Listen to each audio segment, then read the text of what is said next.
It's Busy Bee Challenge Reveal Day!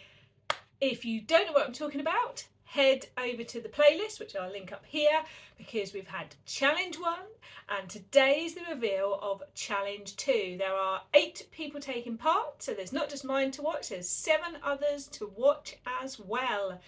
So let's just do a quick recap on what Challenge 2 was. Challenge 2, as per the Great British Sewing Bee, is the Transformation Challenge. And what we challenged all our busy bees this year to do was to pick one of the transformation challenges to do. The reason we did that rather than setting a really strict boundary was it's important that everybody is able to enjoy it, to create something that they'll use, and also we're sewists for hobbies, we're not on TV, and so we didn't want people to be put under pressure to do something they didn't like. So lots of different versions of the transformation. I had a little chat in my reveal 1 about what I was going to do, so if you want a sneak peek of what I thought about, it's in there. But now I'm going to go into more detail. So for me, I have a lot of men's shirts, and by that I mean that my other half used to wear shirts. The office, he doesn't anymore, so I'd kept some of those. When I go to charity shops and I see them on sale and I like the fabric, I pick them up. So I had quite a good collection of men's shirts, but they didn't all work together. So I knew I wanted to do something with them. Previously, I've made a whole shirt dress out of shirts and different like similar tones. I've done refashioned shirts with double collars. There's some really lovely ideas where you button it differently, that sort of thing, or do one half one shirt, one the other. I've done all of those things and sometimes I love them, sometimes I don't. So I wanted to challenge myself to do something different, but I wanted to use the men's shirts I had. Now officially I think from season 10's Great British Sewing Bee it was either 2 men's shirts and some canvas like to do something with, or 5 things from a charity shop of the same tone, like same colour, like palette. I kind of fudged it a little bit and I'm sure that everyone will let me off. I wanted to use some shirts from charity shops, but I couldn't guarantee they'd all be the same colour. So I needed to set about working out which ones I wanted to put together. But before that, I needed to come up with an idea. Now, I have become a little bit, what word would I like to use for this? A little bit focused on quilted jackets. So I knew I wasn't going to make a quilted jacket, but I am really loving quilted clothes. And I think this is a theme that's going to come back round again.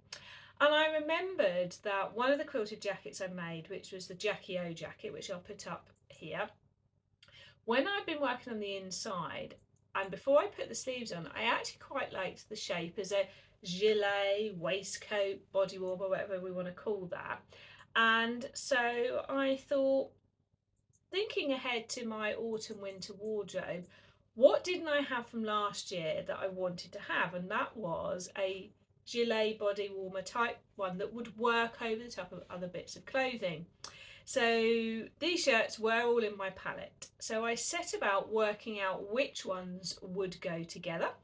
And that takes a while. If you've not done it before where you're working with different patterns and different colours, you keep needing to lay them out together and taking one away, putting them back, until you get this palette that sort of just doesn't jar.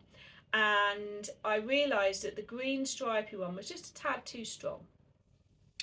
And I liked it, but it just wasn't quite the right green. And I tried it, and sometimes you can do something in smaller pieces than others, but I sort of narrowed it down to the palette of what I thought I wanted.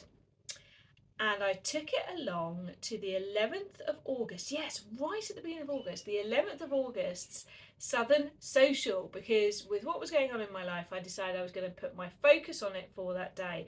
So I had 6 hours where I almost completely finished it.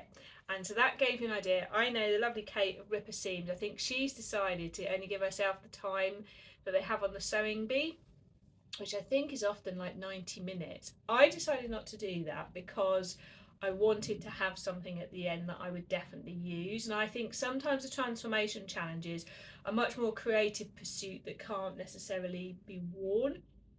And that's cool. And sometimes you've got to do that. But on this occasion, I didn't want to do that. And so I was prepared for this to take as long as it needed. So I had 6 hours.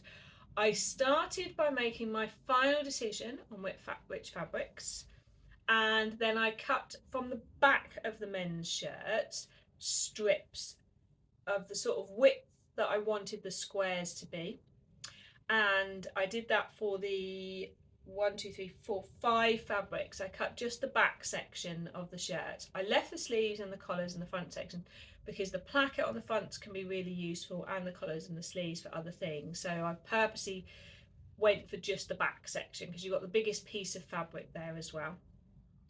Once I've cut them into strips, I then use a technique that I use where I fold up the corner and snip to cut the squares, much to Mary's chagrin that I was not using a ruler. And I'd like to state at this point, before you see the final thing, no ruler was used at any time in the creation of this item. Once I'd cut out all the squares, I then paired the squares up and stitched pairs together, making sure I had different ones. I then stitched them into rows of 4, so again mixing and matching. And then I started to look at whether a row of 4 was wide enough for the 3 pattern pieces. So obviously I had a back piece which would be cut on the fold and 2 front pieces. So at that point I had 2 pieces of patchworked together bits of fabric. I then cut my wadding to fit, and I quilted down the lines of the squares. So now my wadding was attached to my patchwork. At this point, I then cut out my 3 pieces. And because I cut the front 2 pieces on the fold, that's given a good result. And then I looked at how much I had left, and I almost had enough left to do the whole inside, because I wanted to make it reversible so that I could do the whole inside. So I had to cut a few more smidgy bits out for my leftovers to attach, and then I was able to cut my inside out. Now I did a technique which I'd watched on YouTube where you do it almost like when you're making a bag, where you'll stitch around almost all of the edges and just leave a gap to turn the whole thing through. So then the only raw edges that were left were the sleeves. At this point, tried it on and gave it a good press, and it was a thumbs up. It was about 3:30 by this point. I didn't get started till about 11 because I've been chatting to everyone. Probably about 4 hours, because we stopped for a bit of lunch, about 4 hours of sewing. So packed it in my bag and brought it home.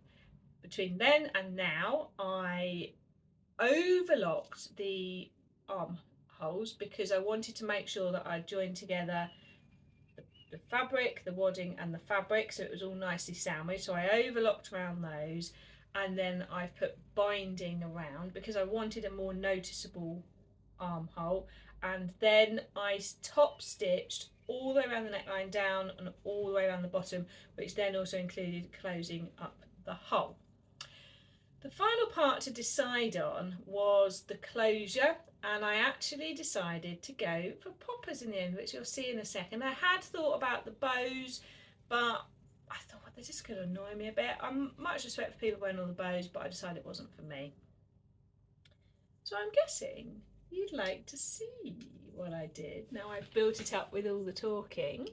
Well, here we go. It's coming up. So you can see I went for the stripes, but there's 2 types of stripe. There's a pink stripe and a pink gingham. I decided to go for a blue binding for the sleeve and a lilac-y blue popper. Inside, which can be reversed to be worn on the outside, just looking for it,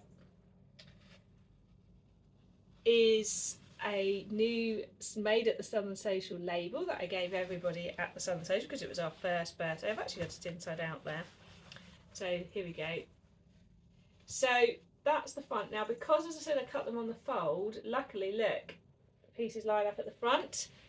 more accident than planning, but I often cut on the fold to make sure that happens, and they do line up across. I've got different directions of stripes. I have got the occasional thing where I've got the same together, but sometimes, but then that one, but it's meant to be haphazard is perhaps the word I would use. It was never meant to be sort of a spot on. I'm really pleased with bits like where you just got that little bit of blue there, and on this side you've just got the little bit of that blue poking on the edge there. So there's the inside, but I can turn it through and wear it either way because of the way I've done it. I've got that flexibility, and it's quite different when you put it there because you haven't got the blue down the front. And of course the great news is the poppers will work either way as well. So I will now put video in of me styling it / wear it. I'm going to pop it on and just talk about it a bit. So some gilets, body warmers have more of a curve, waistcoats have more of a curve down the front, but I didn't want that for the time of year. I'll just do a popper a minute. I quite like it with just this one popper here. Hang on. Here, I quite like that because then you've got a little bit of movement there, popper there, and a bit of movement at the bottom. It's quite cropped, which I like because if you've got a dress on, it doesn't swamp it. It curves down a little at the front. I like this rounded edge. So as I mentioned, this was originally a Jackie O jacket pattern, which I found in a charity shop and I believe came from a sewing magazine. I had to massively size up on it because the sizing was really out compared to what the finished measurements were, and cut the armhole bigger, but I'd worked all that out through making the quilted jacket. I am really happy that these colours will work really well with, well, you can see here it's with a really varied top underneath, and I'll just show you what trousers I've got on, and I've got these trousers on and I feel like it works. But I think with my autumn / winter wardrobe, I think this will go quite, oh that's lucky the way I've got that there and that there. That again, more accident than planning. But as a wearable transformation, I'm very happy, and what I will say is it won't be my last one. I will definitely be doing a more jewel toned one. I was thinking more like pieces of corduroy and or velvet and like needle cord. I'm really happy with these tones because in the autumn when you still want those fresher, brighter colours, this could work well. You can see here and you'll have seen in the thing what it works with. And it's close enough fitting that it's not going to get in the way, like if I'm sat doing something or sat on a train or anything like that. The pattern has bust darts in, and I can tell you that's worked even with the wadding. And the shirts, a lot of them had darts in the back of the thing. I actually left them in, so can you see there, look, but it's not affected the design at all. Like there's one here. I almost like it because it sort of gives interest in the design, but also reminds me that these were shirts because I don't want to pretend that they weren't.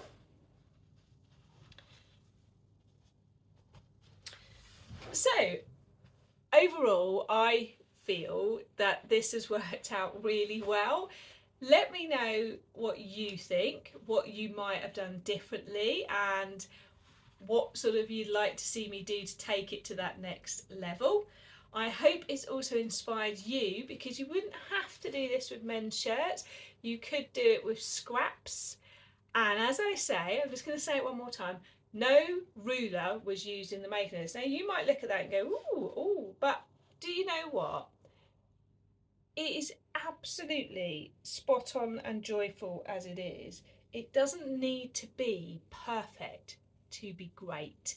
And I want you to know that from this, if anything else, because sometimes, and Jess and I have a whole episode on this on the podcast about sewing perfectionism, sometimes perfectionism can stop us from creating a joyful piece and getting ourselves all a bit, and I could still be making it if I'd used a ruler, and okay, it would look different, and at other times I do use a ruler, but on this occasion this was a joyful, fun, and yes, it took probably 6 or 7 hours altogether to make, but it was a joyful, fun experience.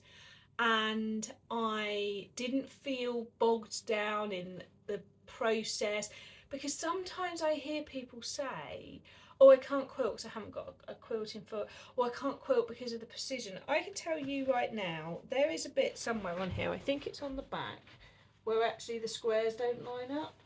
You have a look, see if you can see it. Can you see it? Let me have a look. Yep, there it is there, look. Does it matter? Does it ruin it? Would you have noticed if I hadn't told you? You know, when I'm cutting these pieces, you've got these bits down here. Would any of that, look here, look, does any of that affect the joyful wearability of my padded waistcoat? I don't think so. So you can do fun, great things without having to follow lots of strict rules, because I don't think that we always need them. There is definitely a time and a place, but doesn't always have to happen. So, what next? Well, it's challenge 3 next.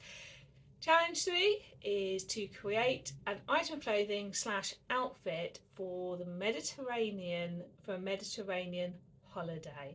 So obviously we're not expecting all our busy bees to go on a Mediterranean holiday. Perhaps we should meet up there for the final reveal. But it's an item of clothing for sort of a warm, beachy, sunny type thing. So I am pretty open-minded about this. I am hoping to have a holiday before the end of this 2024 is out, where I could wear this, where I'm going somewhere with sunshine. Nothing's booked, but I'm hoping. So if you know any good destinations, let me know. My mind is open. So, choices and themes. The Great British Sewing Bee season 10 had a create an outfit for a Riviera, or create an item of clothing. We had some lovely like pleated trousers and things like that. I am leaning towards dress only because I've been sewing a lot of trousers lately. I'm leaning towards something floaty. I am leaning towards possibly one of these square necked dresses that people have suggested. So while I'm talking, I got about 5. Let me just get the notes. So I'm leaning, hang on, glasses are needed again.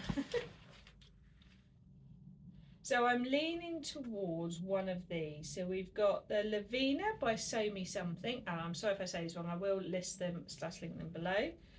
The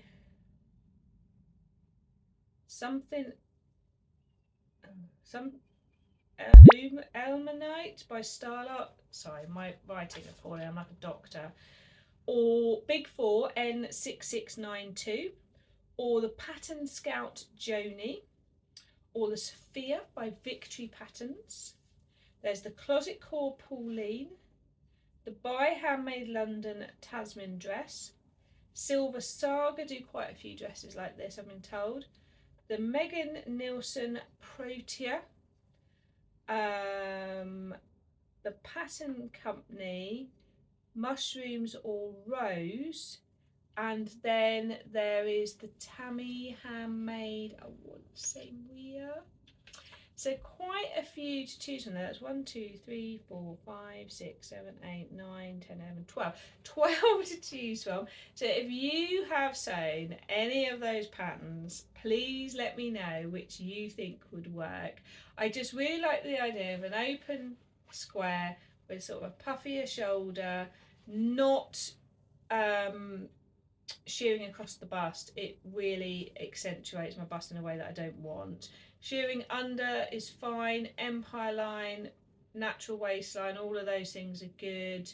Shearing on the back, yes, to like pull it in and give some stretch. So do let me know which one of those patterns.